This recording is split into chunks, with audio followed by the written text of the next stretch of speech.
블랙 트라이앵글이 거의 없어졌고 잇몸 사이 경계도 맞는 그런 결과를 볼 수 있습니다. 안녕하세요, 투스맨 정원장입니다. 저는 병원에서 재치료를 굉장히 많이 하는 편입니다. 재치료를 많이 하지만 재치료는 항상 어렵고 또 이제 환자분의 기대가 높을수록 항상 힘들다고 느낍니다. 환자분 사진부터 먼저 보겠습니다. 처음에 했을 때는 이 치료도 되게 이쁘게 되지 않았을까 싶어요. 왜냐면 절단면에 반투명층도 있고 꽤 고생하면서 치아 하얗고 이쁘게 만들지 않으셨나 싶은데 지금 상태는 잇몸도 내려갔고 경계도 눈에 띄고 잇몸만 내려간 게 아니라 저 경계면이 지금 잘 맞지 않아서 내부에 충치가 좀 많이 있을 것 같거든요. 일반적으로 이런 보철물의 평균 수명은 논문에 따르면 평균 수명이 한 7에서 8년 정도라고 합니다. 근데 변이가 되게 많아서 평균이 그렇다고 해도 저것보다 훨씬 더 오래 10년 이상 잘 쓰는 분도 있고 그것보다 훨씬 짧게 못 쓰는 분도 있습니다. 이게 의사의 실력에 따라서도 차이가 있고 환자분이 어떻게 보철을 관리하느냐에 따라도 차이가 있어서 평균 수명이라는 건 큰 의미가 없을 수도 있지만 그래도 평균 수명 8년 정도 넘어갔으면 병원에 정기적으로 뭐 1년에 한두 번씩은 꼭 내원하셔서 상태가 괜찮은지 점검 받아보는 게 좋습니다. 이 환자분은 그렇게 알려진 평균 수명보다는 훨씬 더 오래 쓰신 걸로 알고 있습니다.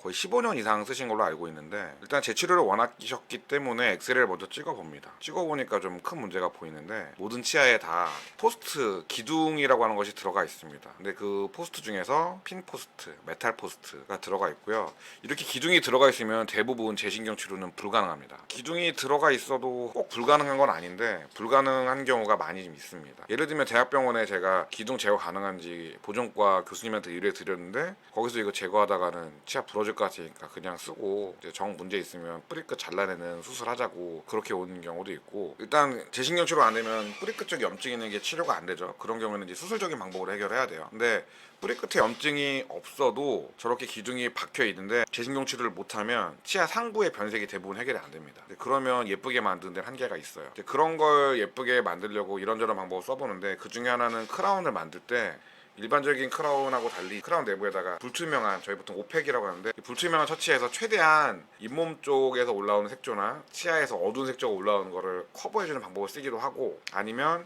저렇게 되어 있는 그 기둥의 금속 색조를 차단하기 위해서 그 위에다가 레진을 코어를 하는데 일반적인 코어가 아니라 이것도 마찬가지로 굉장히 불투명한 코어를 써서 변색을 좀 막아줘가지고 그렇게 조금이라도 더 하나씩 한 번 해결되는 게 아니고 재신경 치료를 하고 아니면 넘바이탈 블리칭이라고 과산화수소를 사용한 미백을 해서 해결하는 게 정석인데 그게 안 되면 이런저런 방법을 같이 써봐요. 근데 그렇게 해서 조금 개선이 되긴 하는데 보통 처음부터 제대로 신경치료 다시 한 케이스에 비해서는 상대적으로 색깔이 이렇게 이쁘게 나오진 않습니다. 근데 이 환자분은 그냥 색조만이 문제가 아니라 뿌리 끝에 염증도 있고 해서 어떻게든 저 기둥을 가능하면 제거해야지 치아가 좀 이쁘게 나올 수도 있고 수명도 길게 쓸 수 있고 그런 상황이었습니다. 한번 일단 시도를 해보기로 했는데 환자분한테 말씀드린 게 제가 손을 대는데 시도하다 도중에 중단할 수 있고 저 기둥 제거하는 도중에 치근 파절 그러니까 치아 뿌리가 깨지는 게 생길 수 있고 그런 경우에는 이제 발치를 하고 크라운 브릿지를 가거나 아니 임플란트 치료를 해야 될 수 있다는 거 그리고 뼈가 상대적으로 여성분이라 얇기 때문에 임플란트가 쉽지 않을 수도 있다는 거 그리고 발치를 하게 돼도 제가 거기에 대해서 뭐 제 잘못으로 책임지거나 그런 부분 없다는 걸 말씀드리고 동의를 하셔야지 진행에 들어갑니다. 왜냐하면 상대적으로 굉장히 위험한 치료이기 때문에 잘 되면 환자분한테 굉장히 좋지만 위험 부담이 크게 있는 치료는 이제 거기에 대한 면책 쪽은 있어야지만 저도 치료에 들어갈 수 있거든요. 이 환자는 지금 엑스레이 사진을 살펴보면 뿌리 끝에 염증, 페리에피컬 시스트가 치아마다 다 있고 기둥도 치아마다 다 있어서 되게 고민이 많이 되는 상황이었습니다. 해당 위험을 충분히 고지하고 환자분이 이걸 받아들여서 치료에 들어갑니다.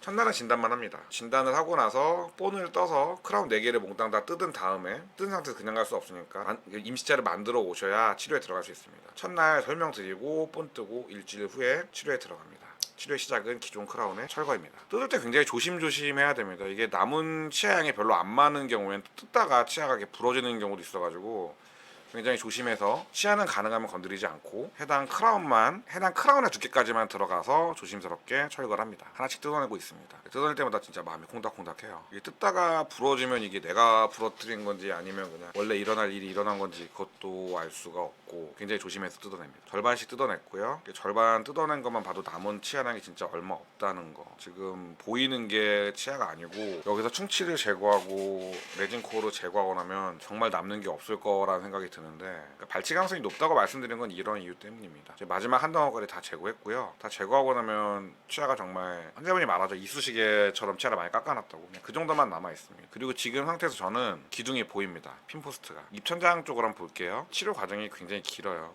크라운 철거도 오래 걸리고 지금 보이는 충치도 다 제거해야 되고 기존의 충전재 그때는 이제 좋은 재료였지만 지금 시간이 지나면 접착도 떨어지고 충치도 경계면에 많이 생겨있기 때문에 다 제거해야 되는데 이렇게 남아있는 치아량이 많지가 않으면 충치 제거할 때도 굉장히 긴장이 됩니다. 일단 푸석푸석한 부분들은 다 제거합니다. 충치라고 판단되는 부분들 지금 보면은 기둥 보이시나요? 잘 보면 보입니다. 지금 보이는 것도 있고 안 보이는 것도 있고 그래요. 파란색 박스 표시해 놓은 게 이제 기둥이 보이는 거고 근데 보통 기둥은 치아 가운데에 있는데 이건 좀 특이하게 구석에 있더라고요. 일단 저 해당 기둥 하나 제거하고 나머지 치아도 이제 기존에 충전했던 레진 코어를 제거하면 기둥이 하나씩 보입니다. 여기 보이죠? 이게 다 제거가 돼야지 재신경 치료할 때 기존에 있던 근간 충전재 지피콘을 다 제거할 수 있습니다. 지피콘이 보이기 시작하는데 원래 이제 분홍색인데 분홍색이 좀 어둡죠? 많이 오염된 거예요. 지피콘이 보입니다. 여태까지 이제 기둥 3개를 제거했고요. 1개 남았는데 지금 보면은 GGD라는 걸로 근광 충전재를 제거하고 있는데 근간 충전재는 다 이렇게 오염돼 있습니다. 색깔이 다 변색돼 있어요. 소독을 위해서 NaOCl이라고 하는데 이게 사실은 락사와 성분이 똑같습니다. 이 상태에서 이제 여기까지 기둥 제거하고 하는데 시간이 굉장히 많이 걸렸는데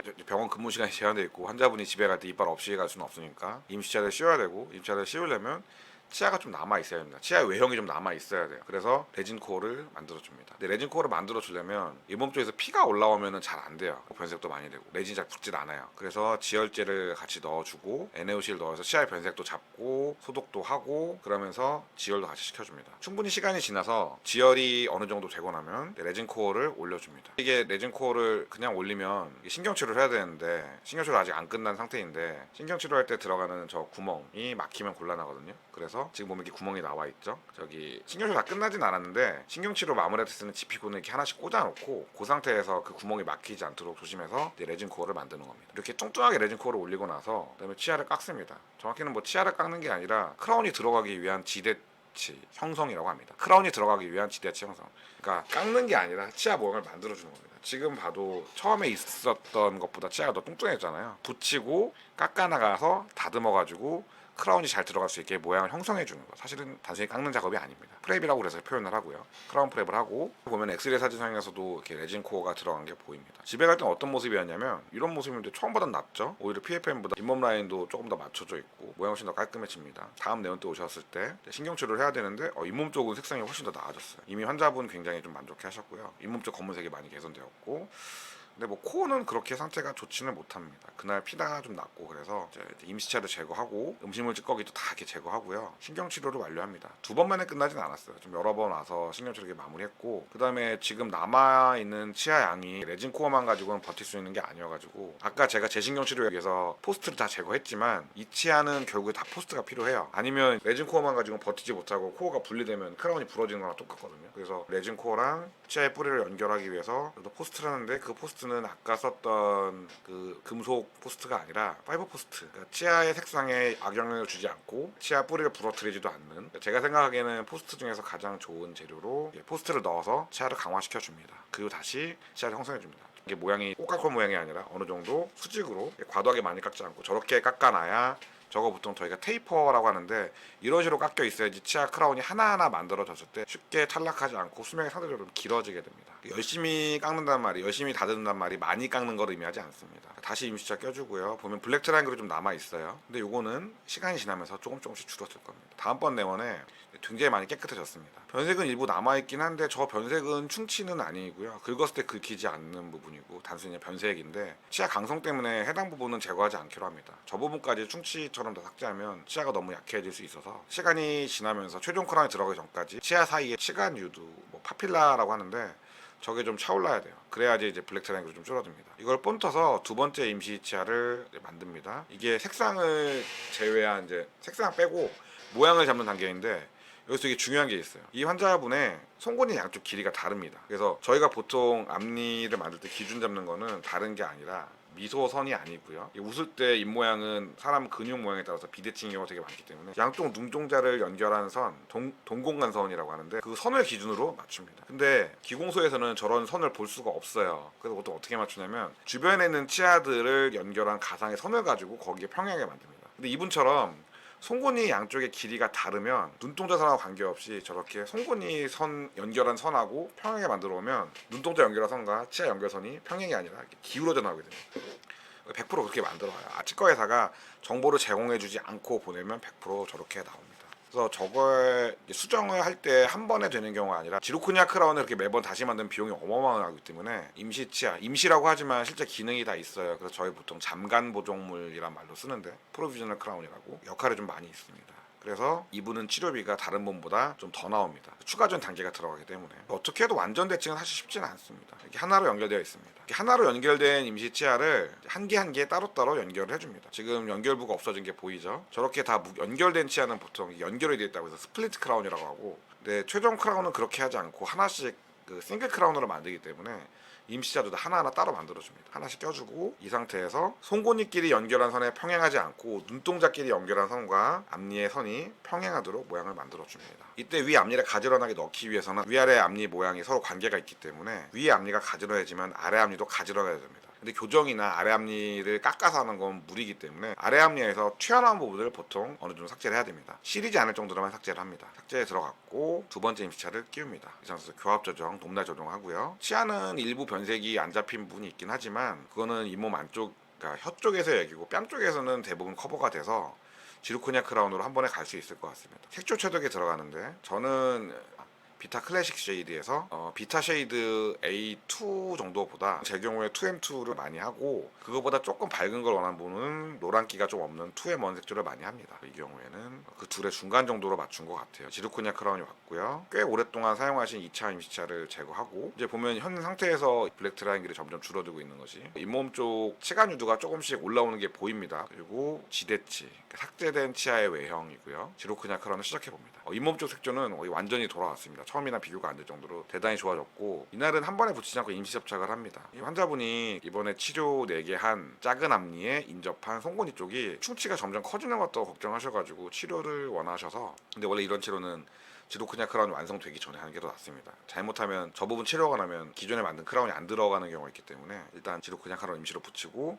블랙 트라이앵글이 충분히 많이 좋아졌죠. 그 직전하고 비교하면 잇몸이 차오르는 게 보입니다. 잇몸이 차오른다고 검 크리핑이라고 해요. 치간 유도가 회복되는 게 보이고, 지금 할 거는 이쪽에 송곳니 충치 있는 부분을 제거하고서 레진 충전을 시도합니다. 충치를 다 제거하고, 제거를 확실하게 나면 지금처럼 사이즈는 생각보다 좀 커집니다. 레진 컴포짓 충전하고요. 다시 지르코니아 크라운이 잘 들어간지 확인을 하고 최종 접착을 준비합니다. 최종 접착을 시행합니다. 지금 뿌리 쪽에는 병소, 염증이 줄어드는 거는 6개월, 1년 정도 지나 봐야지 알 수 있을 것 같습니다. 이미 좀 어느 정도 줄어든 게 보이고요. 자, 치아를 깎은 상태에서의 외형을 비교를 해보면 처음에 이렇게 꼬챙이처럼 남는 게 없고 오염도 심하고 레진코 경계도 많이 보이는 상태에서 지금처럼 색조도 거의 다 돌아오고 외형도 꽃갈콘이나 이쑤시개가 아닌 어느 정도 좀 테이퍼가 크지 않은 수직에 가까운 치아 외형이 완성되었고, 요약을 보면 처음에 이렇게 잇몸도 굉장히 색깔이 빨갛고 블랙 트라이앵글도 있고 경계도 안 맞고 그런 상태에서 가장 힘든 건 사실 이렇게 제거하고서 재신경치라고 코어하는 이런 작업이거든요. 지대치가 이렇게 많이 변화됐고, 처음과 끝을 보면 블랙 트라이앵글이 거의 없어졌고 잇몸 사이 경계도 다 맞는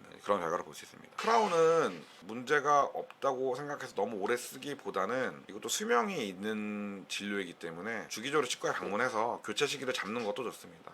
평균 수명인 7년, 8년 됐다고 무조건 뜯고 다시 해야 되는 건 아니지만, 그래도 평균 수명이 지났으면 치과에 내원해서 2차 충치, 크라운 내부에 충치가 있는지 없는지를 확인을 하고 정기적으로 교체하는 것이 좋습니다. PFM 크라운 교체, 핀포스 제거, 재신경 치료 포함해서 앞니 크라운, 지르코니아 크라운으로 재치료했던 사례의 설명입니다. 이것으로 설명을 마칩니다. 구독과 좋아요는 다음 영상 제작에 큰 힘이 됩니다. 감사합니다.